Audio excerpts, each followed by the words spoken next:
খুব কাছে গিয়েও পারল না চেন্নাই সুপার কিংস। কাল প্রথম রাউন্ডে নিজেদের শেষ ম্যাচে রয়্যাল চ্যালেঞ্জার্স বেঙ্গালুরুর কাছে ২৭ রানে হেরে এবারের আইপিএল থেকে ছিটকে গেছে তারা। এভাবে তীরে গিয়ে তরি ডোবার পর দলটির অধিনায়ক শেষ ৪-এ যেতে না পারার কারণ জানাতে গিয়ে মোস্তাফিজুর রহমানের অভাব টের পাওয়ার কথাও বলেছেন। শেষ দিকে গিয়ে চেন্নাইয়ের শেষ ৪-এ যাওয়ার লড়াই যত তীব্র হয়েছে, স্বাভাবিকভাবেই মুস্তাফিজের অভাবটা ততই টের পেয়েছে তারা। গতকাল বেঙ্গালুরুর কাছে হারার পর দলটির অধিনায়ক ঋতুরাজ গায়কোয়াড় বলেছেন, আমরা ফিজকে মিস করছি।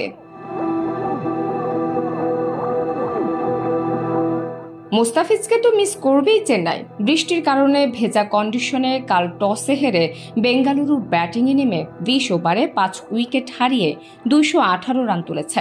চেন্নাই ৭ উইকেট হারিয়ে করতে পেরেছে ১৯১ রান। অথচ চেন্নাই টুর্নামেন্টের শুরুর ম্যাচে এই বেঙ্গালুরুকেই থামিয়ে দিয়েছিল ১৭৩ রানে। ম্যাচ জিতেছিল ৬ উইকেটে। সেই ম্যাচে বেঙ্গালুরুর যে ৬টি উইকেট পড়েছে, এর ৪টিই নিয়েছিল মুস্তাফিজ। ২৯ দিয়ে তিনি নিয়েছিলেন Virat Kohli, Faf du Plessis, Rajat Patidar ও ক্যামেরন গ্রিনের উইকেট। বাংলাদেশ দলের হয়ে জিম্বাবুয়ের সিরিজে খেলতে দেশে ফেরার আগে চেন্নাইয়ের জার্সিতে ৯টি ম্যাচ খেলেছেন মুস্তাফিজ।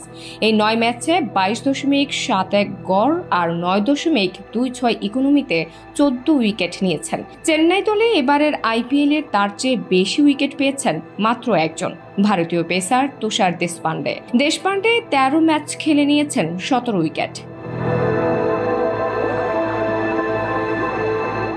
আন্তর্জাতিক সূচির কারণে মুস্তাফিজকে হারিয়েছে চেন্নাই।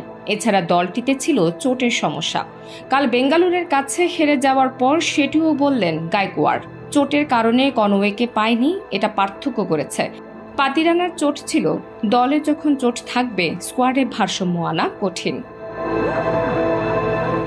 নাহার নিশি, প্রিয় দেশ।